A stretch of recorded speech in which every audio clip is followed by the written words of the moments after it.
For more than 2 centuries, the Louvre stood as the ultimate fortress of art and power, a temple where history whispered through marble halls, and beauty seemed eternal.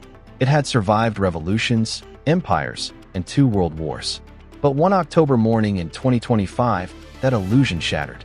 In the early stillness before dawn, Paris was quiet, the Seine shimmering beneath streetlights, the city unaware that history was about to be rewritten not by artists, but by thieves. What unfolded inside the Louvre that morning would expose one of the greatest security failures in modern history. A heist so audacious, it would leave France stunned and the world speechless. Because when the sun rose over the museum's glass pyramid, guards discovered what no one thought possible. The crown jewels of France were gone. The calm before the heist. At 5:18 a.m., an alert should have triggered inside the Louvre's central control room, but it didn't.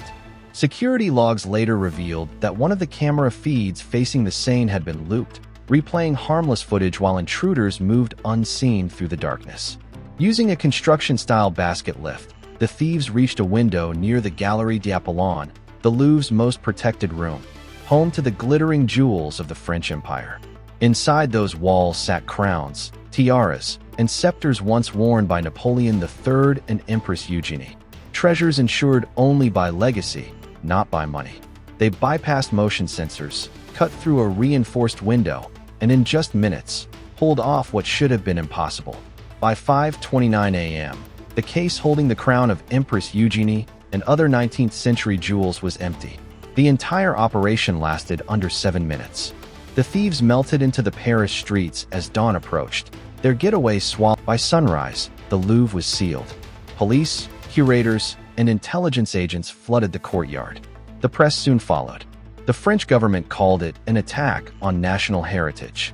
The estimated loss, 88 million euros, about 102 million US dollars, though experts said the true cost couldn't be measured in money. These were not just jewels. They were living fragments of French identity, symbols of empire and endurance. Then came the twist. Amid the wreckage, investigators found one item left behind, the crown of Empress Eugenie, recovered near the broken display. It had been dropped during the heist, bent, gemstones missing, a relic wounded but not destroyed. For curators, it was both a relief and a heartbreak. As restoration teams handled the damaged crown, the world began to realize the scale of what had been lost and what it meant for France, a nation whose pride in art is almost sacred. Within hours, the French prosecutor's office launched an elite task force.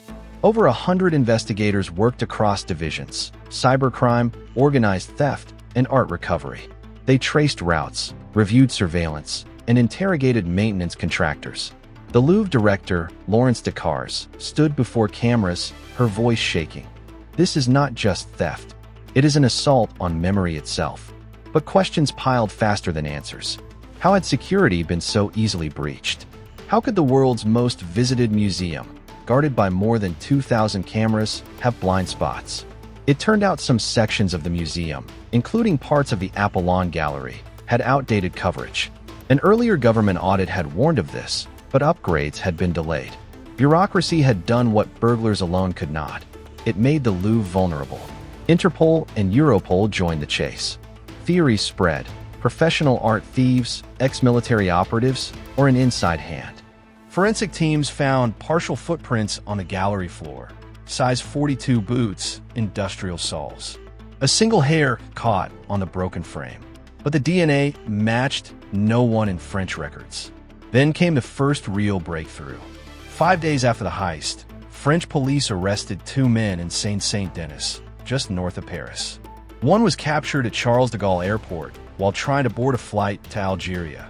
The other was found in a small apartment stacked with burner phones and false IDs.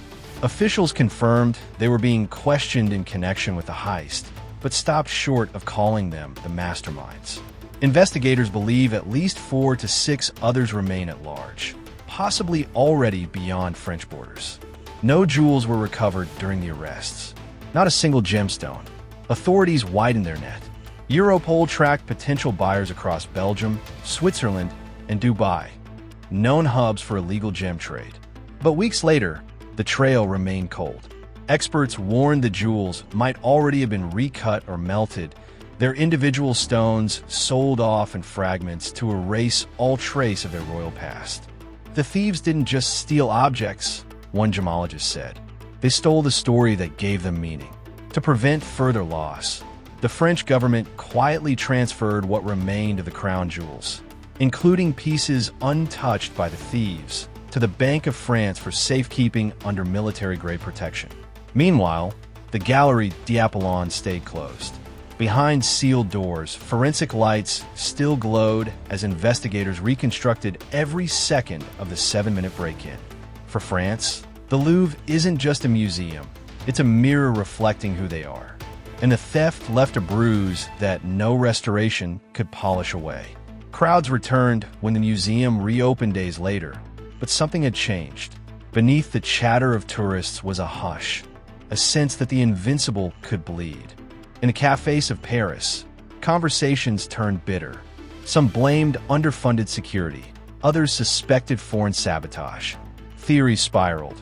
Was it a commissioned heist, a trophy ordered by a private collector with endless money and no conscience? Prosecutors wouldn't confirm it, but whispers persisted. Then came the cruelest revelation. The jewels had been uninsured. If they were never recovered, the financial loss would fall entirely on the French state. A scandal layered on humiliation. Digital forensics revealed the security loop was triggered remotely, suggesting a hacker coordinated with the ground team. That discovery reframed the heist as not just physical theft, but a cyber-assisted operation, a hybrid crime mixing street precision with digital warfare. The task force began comparing the Louvre job to previous high-end museum burglaries across Europe. Patterns emerged. Similar entry points, same tools, even matching radio frequencies used to jam sensors. The possibility arose. The Louvre robbery was part of a larger, organized network, one designed to test security systems for global clients. Not just thieves, but contractors of chaos. Still, investigators pressed forward. Dozens of warrants issued. Interpol alerts across 15 countries. Customs officers briefed to inspect antique shipments labeled as industrial ornaments. Nothing. The jewels remained ghosts, too famous to sell, too valuable to destroy. Inside the Louvre, staff members spoke in whispers. Guards were reassigned. Some curators resigned under the weight of guilt. It felt like losing a child, one said. The recovered Empress Eugenie's crown became a symbol of resilience. As of October 2025, the investigation continues. 2 suspects sit in custody. Dozens remain unidentified. French prosecutors vow to recover the jewels, but privately admit time is not on their side. Every day that passes, the odds of finding the gems intact grow smaller. Yet the story refuses to fade. It lingers in headlines, documentaries, and late-night cafe talk, a legend already cemented in Parisian lore. Parents point to the glass pyramid and whisper to their children, that's where the world's greatest robbery happened. And somewhere out there, maybe in a warehouse, a vault, or a collector's private room, the lost jewels of France still glimmer in the dark, untouched by the world that mourns them. For 7 minutes, a group of strangers rewrote history. They didn't steal for money alone. They stole to prove a point, that even the most guarded treasures can fall to human precision, arrogance, and hunger. The Louvre will recover, as it always has. But the myth of untouchability? That's gone. In a city built on art, a handful of men turned history into a crime scene. And as investigators chase shadows across continents, one truth remains. Every masterpiece, every gem, every crown is only as safe as the humans protecting it. This is the Louvre Heist Shock, a story not just about theft, but about pride, power, and the fragile illusion of security. Like, share, comment, and subscribe to my channel. No glows, no sugarcoat, just raw reality.